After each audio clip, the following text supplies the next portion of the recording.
चाचू ईद मुबारक। चाचू हमारी ईदी तो दो। कौन सी ईदी? नहीं है मेरे पास पैसे वैसे, जाओ यहाँ से। चाचू अगर आप हमें ईदी नहीं दोगे तो कौन देगा? आप ही तो हमारे अब्बू जैसे हो। मैं नहीं हूँ तुम्हारा चाचू, जाओ अपने अब्बू से जाके लो।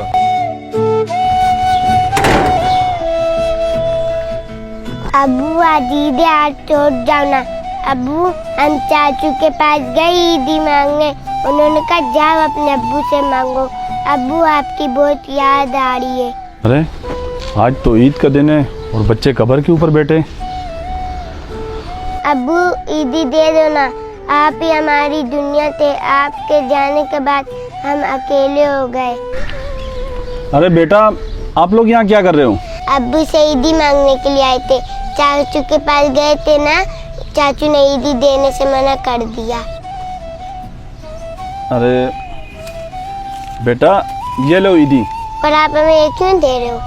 अरे बेटा तुम्हारे अब्बू ने मुझे कहा है कि जब भी मेरे बच्चे आए तो आप उनको पैसे दे देना। ये लो बेटा।